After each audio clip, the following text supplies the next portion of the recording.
Hello YouTube, it's Carlos the Rook, and I'm back at you. This time with round 4 in the World Open 2026 that I played last weekend. It was a very exciting tournament to be in. Thousands of people, $12,000 prize money on the line, and let's see how I do in round 4.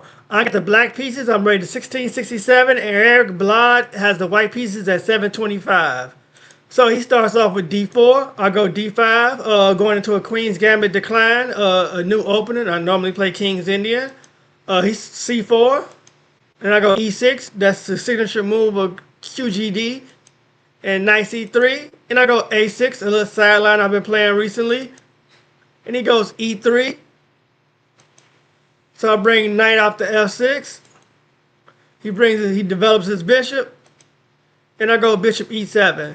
Here, I'm already out of my opening prep because normally the other player develops both knights before they do the bishop. So here I'm playing on my own. And he go knight on g to e2. My idea is just to castle and then start development on the queen side. I go knight on b to d7. I want a c5 push. Maybe D capture C4 followed by B5. Those are ideas I have. And here he goes F3. And I think the idea of F3 is just to keep my knight off E4 square. And now I go with D capture C4. He captures. I hit B5, hitting tempo on the bishop.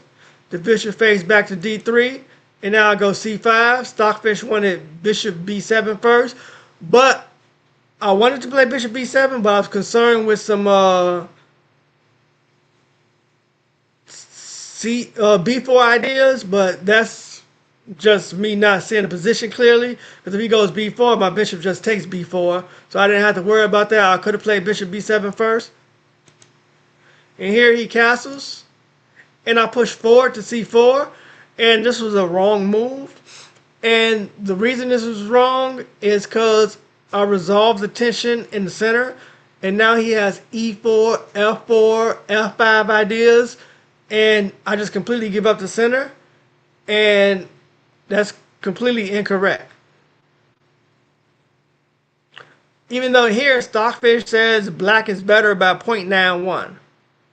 But black is only better if he moves on the queen side. So once the bishop fades back, b4 needs to be my next idea, hitting the knight, forcing the knight to go either to a bad square, back to his home base, or on the edge of the board.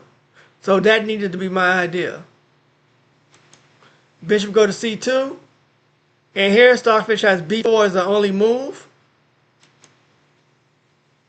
So this is what Stockfish wants: b4, knight a4, a5, just locking in the queen side for black. And it gives black a 0.75 advantage. But I played bishop b7, and my advantage went down to 0.35. And now he reroutes his knight. I castle. And here he goes e4. And that was the problem with giving up the center. Now he has a strong center, and I'm not able to counter back. So here I go knight b6. And that's completely wrong. It gives up the advantage. And now white has a 0.59 advantage. And my idea was just to stop d5. I wanted to make sure there'd be no d5 ideas. And if I ever go b4, there's no knight a4 ideas. So he goes a3, just shutting down the b4 altogether. And here I go queen c7. I just want to line up a rook on a d file up under that queen. And now he goes bishop e3. I move rook on f to d8. This was actually the wrong rook. I needed to move the other rook over here. And now he goes queen e2. I decide I want to double up rooks, but once again, that is wrong. Doubling up rooks wasn't the right idea. King h8 was a better idea according to Stockfish, because my piece is going to end up being in bad squares, and because I don't have any control of or any counter against this center, I'm going to have to shuffle my pieces and lose a lot of tempos, which end up getting me in a losing position. And now he goes queen f2. And his idea is to get a discovery on this knight. And it's going to be getting hit twice. So I decided to move the knight. No, I moved the bishop first to protect the knight. And now he moves the rook over. And this is very awkward. You see my rook is here. I wanted to double up rooks, but I never got a chance to. Because now my bishop is here. It looks very awkward. So now I move the knight to get away from that discovery. And now he reroutes his queen. His idea is f4, f5. So I'll bring the knight back over to the king side to give my king some help because it's clear that he's going to be pushing on the king side. And now he goes f4. Here, I was thinking I wanted to do, try and see if I can get a5, b4, and push here, but his queen is here. So if I go b4, this pawn is weak. I can't go a5 yet because the knight would take. So I have to do something like bishop c6, but then that puts me in a line for d5. So it's a lot going on here, and I can't really get the counterplay I want on the queen side. So I decided to just go h6 and give my king some luff. And now he goes knight h5. And here I make another bad move, knight g6. And that was really bad because it allows him to capture. When I capture back, the pawn push forwards on e5. My bishop has to retreat, and then he has f5. And he's just destroying my whole structure. So he takes on f6. I take back. e5 comes. I drop the bishop back. And now f5. Brutal. He's hitting the knight. He's hitting the pawn. And I wanted to drop back, but if I drop back, then f6 comes. And my king is just unsafe. All my pieces are on the wrong side of the board. And my king has no protection. So he traded off one of my defenders. And that was a really, really strong move by him. So I feel like I'm forced to take here. So I take. The bishop takes. Hitting the rook. So here I know I'm completely losing. And I actually just thought about giving up the exchange. Giving up the rook in order to try and hold on that way. But at the end I decided, hold on, I did, the engine wants rook d5 here. That's crazy. Rook d5, giving up the rook that way. But I dropped the rook down and saved the rook, knowing I'm going to lose my structure on the king side this way. And here he goes e6. And his idea is if I take, he take this, and he just crushing me on the light squares. So I go bishop f6.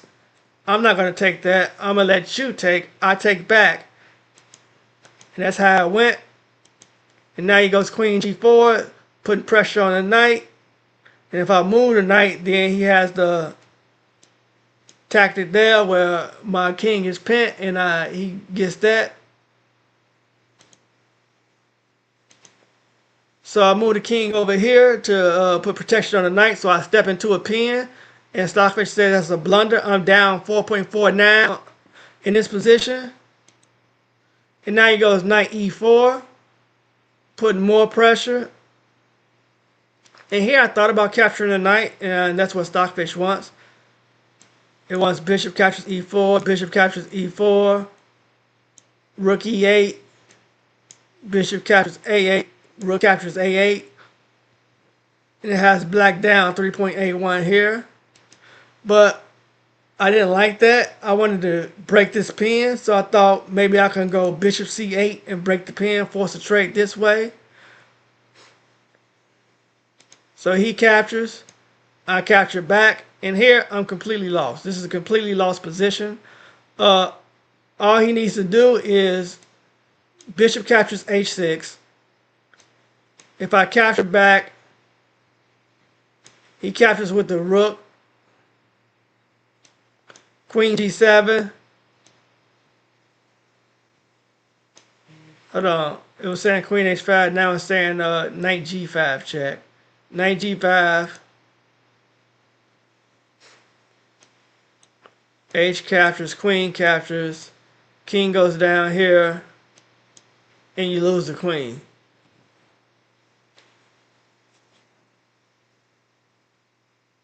We got to do something like rook d7, rook takes, and white has a queen for a rook. That's completely winning. Another line, bishop captures a6g, rook captures here.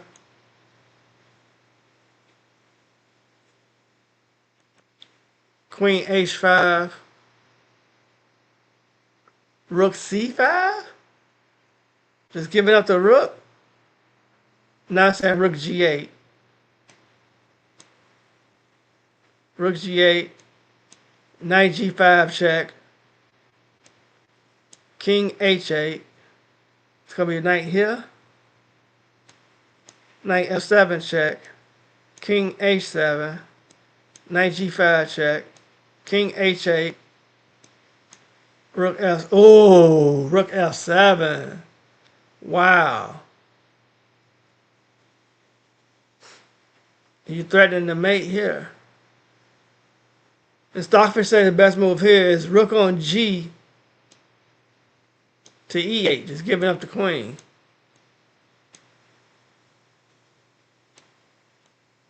Then knight f7, king captures f7, queen captures h6, rook e4, rook f1 check. Oh, rook f4. That's why the rook went to e4 to block the check. Rook captures, knight captures, queen cap. Yeah, and that's just losing. That's just losing. So I was completely lost in this position. Completely lost. But my opponent didn't see any of this. I didn't see it either. I knew I was lost, but I was just trying to fight. He played knight g5 check and just blundered. Completely blundered and gave away the winning position. He went from a +7 position to a -3.46 position my way.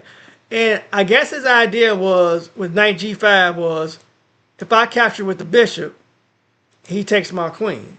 So that was his whole idea. But I captured with the pawn. And I looked real deeply. I looked like 10 minutes into the position. I'm like, if I take with the pawn, I don't have to take with the bishop. I take with the pawn. He has queen h5, which he played in the game. I got king g8. And what else does he have? He can take this pawn here. I'm not going to take that back. I'm just going to move a rook up to protect it. And I should be good. And so, like, I'll show you that. Bishop captures g5. Rook d6. And if he take, I take back with the rook. We swing. We trade. So I have no problem trading. I'm up a piece. So he didn't go into this line. Instead, he went queen g4, retreating the queen. I went queen d7, trying to trade since I'm up a piece now. He declined, going back to queen h5.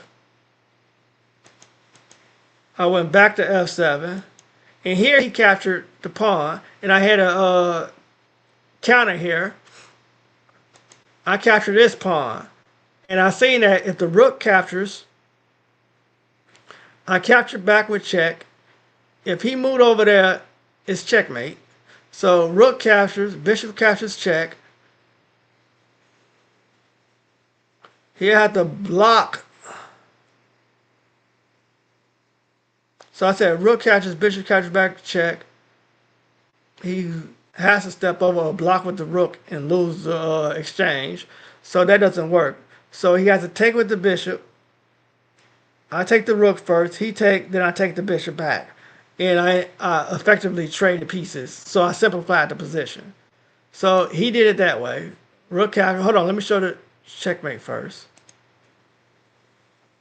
If he would do this, take, king step over, and it been checkmate. But he didn't do that. He captured this way correctly. I take there. He has to take back. I take here. And now he goes queen d5 check. So here he's trying to see if he can get some kind of perpetual. But I'm not going to allow that. Once again, queen f7. I'm just saying let's trade queens. If not, I'm up a piece. Let's go into this endgame. Pawns are equal. 4 on 4. And my king is exposed, but I'm up a piece. I got a knight. So I'm completely winning here. So he go queen d6, and his idea is to try and swing some pawns here. And so I go rook f8, and my idea is queen f2 check, king steps over, queen f1. I'll just show it. Let's say he would take this pawn. It'd be check. You go over here, check, mate. So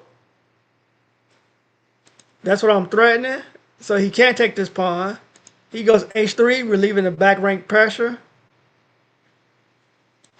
And here I go knight h4. And my idea is once again check and then mate. The check on f2 followed by the mate. So he goes queen g3 to protect.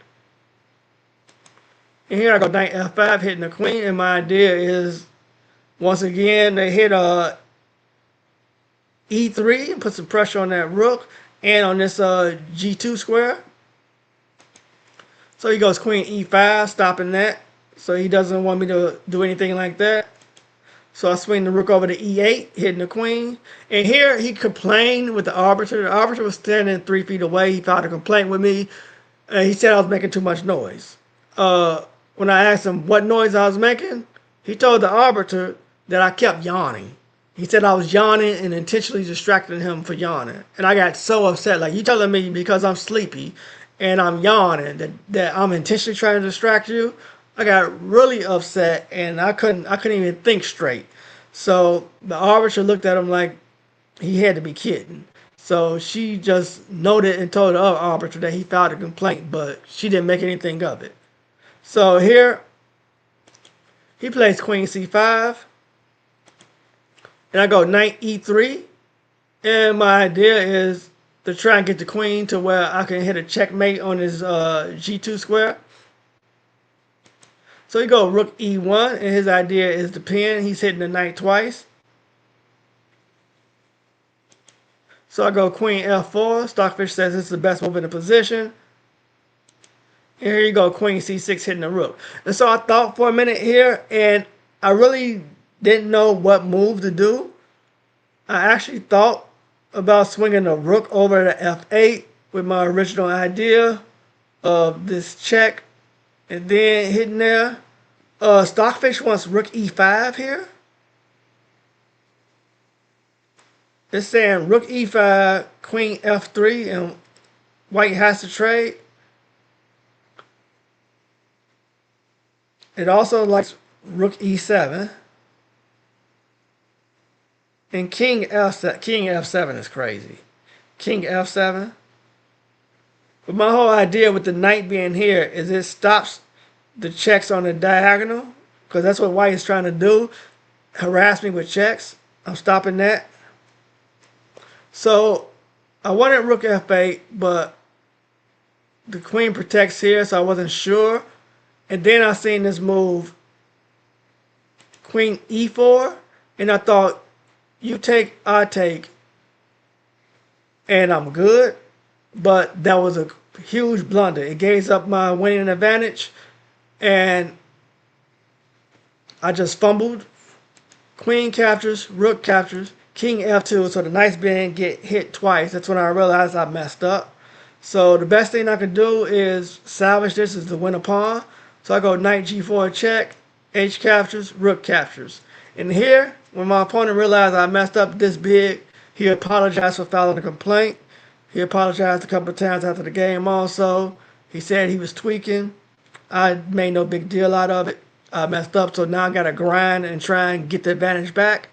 So he played rook e6, and his idea is he's going to win this pawn here. So I go check. He go king e2, and now I go here to defend. So we're going to trade rooks. I'm not just going to give up this. I got a 3-on-2 over here. So I want to keep that advantage. And here he goes rook e7. So I move the king over here. I don't want my king to be cut off. I want to move my king up so my king can go forward to the middle of the board. And here he blunders g4. So he just leaves this pawn by itself. So there's nothing to protect that pawn. So I go rook f4 hitting it. He swing over there to try and take this pawn.